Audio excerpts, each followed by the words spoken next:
I think it's highly unlikely. Dr. Paul Edmondson is the head of education at the Shakespeare Birthplace Trust in Stratford-upon-Avon.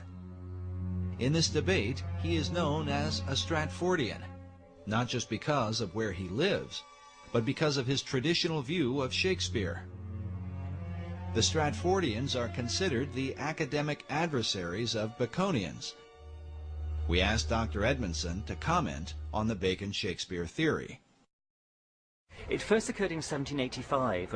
A vicar just outside Stratford got to the age of 80, and then there's some report of him burning the papers that he'd been working on, as if in his later years he just kind of renounced any theory that he had about Bacon. It was taken up in 1856 by, what a surprise, Delia Bacon, no descendant, but she wanted to prove that Bacon wrote the plays. She even went as far as having herself locked in Holy Trinity Church to dig up the grave of Shakespeare, convinced that some manuscripts would have been inside the grave saying, "I did not write the plays, it was Bacon instead."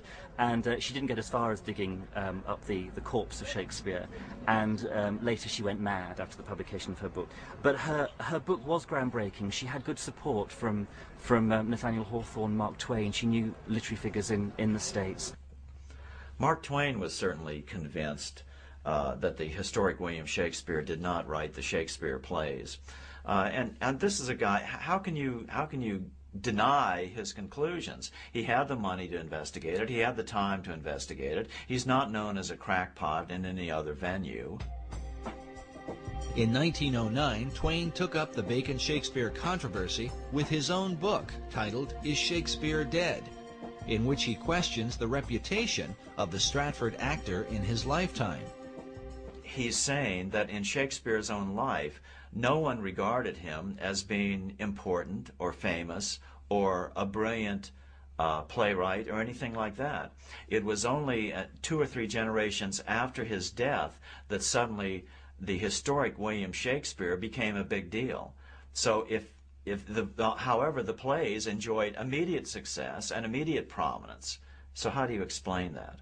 That's simply not true. There's all sorts of evidence that he died and that he was remembered after his death. First of all, there's the very significant memorial bust in Holy Trinity Church, which not only is an early likeness of Shakespeare to give us a sense of what the man actually looked like, but it also mentions him as a great writer. On the inscription of the monument, "See living art, but page to serve his wit." I'm paraphrasing there, but it mentions living art and looking at the page rather than the monument, which is an echo of, or prefigures possibly, the commendatory verse of Ben Jonson, Shakespeare's friend and contemporary playwright, at the front of the first folio.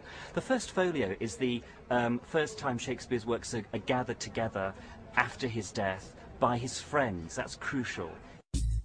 What is equally crucial is that the 2 tributes mentioned by Dr. Edmondson did not come about until years after Shakespeare's death. Other great writers of the time, like poet Ben Jonson, were given more immediate recognition within months of their passing. Just as importantly, the great folio assembled by Shakespeare's friends 7 years after his death contains what many believe to be some important clues. 19th century author W.F.C. Wigston referred to William Shakespeare as Phantom Captain Shakespeare, the Rosicrucian Mask. This may have been partly due to the world-famous Droeshout portrait that appears on the front of the original Great Folio of 1623. Note the presence of a line extending from the jawline of Shakespeare to the bottom of his left ear, as if to suggest the face were simply a mask. If this seems far-fetched, consider the dedication which appears beside it, written by poet Ben Jonson, a friend of both Shakespeare and Sir Francis Bacon. With a rather mysterious twist, Jonson concludes with the words, "Reader, look not on his picture, but his book." Why would Ben Jonson point the reader away from the face of Shakespeare and compel men to look upon the book instead? A dedication that seems to parallel the monument at Holy Trinity Church. On the inscription of the monument, "See living art, but page to serve his wit." I'm paraphrasing there, but it mentions living art and looking at the page rather than the monument. are these illusions made by the men who knew the real William Shakespeare, that he was simply a mask or front man for Francis Bacon? Bacon paid him off to go and keep his mouth shut. The monument at Holy Trinity Church refers to the page that serves Shakespeare's wit. But when one looks upon the page beneath his hand, it turns out to be blank. Some Baconians believe this is a secret code, alerting the reader that the Stratford man himself wrote nothing. The empty page is said to match the empty expression on the face of Shakespeare, who Baconians argue could barely write his name. It's actually a big embarrassment to, you could say, the academic fraternity that believed the actor wrote the plays. The question of Shakespeare's literacy is often mentioned because of the few known signatures he left behind. As one writer puts it, the scrawling, uncertain method of their execution stamps Shakespeare as unfamiliar with the use of a pen. Perhaps a modern equivalent of this is to say, you know, how good is your signature on your credit card? How good is your signature when you sign your name in a shop or on a bank transaction or whatever? There are several signatures which survive of Shakespeare. How good would you like them to be? While Baconians argue that Shakespeare lacked experience, Edmondson points out that, as the son of a glove maker, he was uniquely qualified.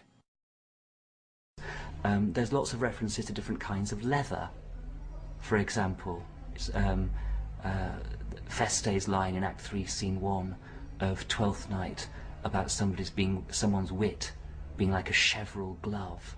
Cheverel, as the son of a glove maker, Shakespeare would have known, is a kind of kid skin which stretches and stretches and stretches when you're making the gloves. It's a very soft, supple material to work with, and here you have it immersed in the wordplay of one of Shakespeare's clowns.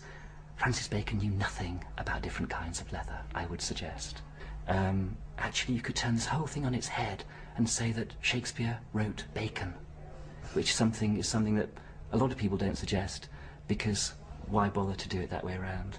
One of the problems is the Shakespearean trust is that while these objections come up to William Shakespeare being the author of the plays, they refuse to investigate the contrary evidence which has been put forward to them. They refuse to look into it. They refuse to look into the cipher codes that Bacon incorporated in the first folios, for instance. Bacon uses this cipher in the Shakespeare work and his own, and in the work under his own name. But he also, in doing that, signs his name and the name of the Rosicrucian fraternity. This code system of writing he used all his entire life.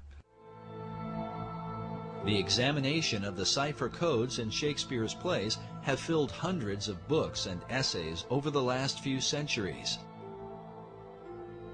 But perhaps the most specific evidence are the presence of Baconian and Rosicrucian emblems in the Great Folio of 1623 and in earlier works by Shakespeare. Bacon's light A and dark A symbol appears, representing the two Shakespeares, Apollo and Athena. Meanwhile, this Rosicrucian emblem, featuring the god Pan, is found prominently throughout the work.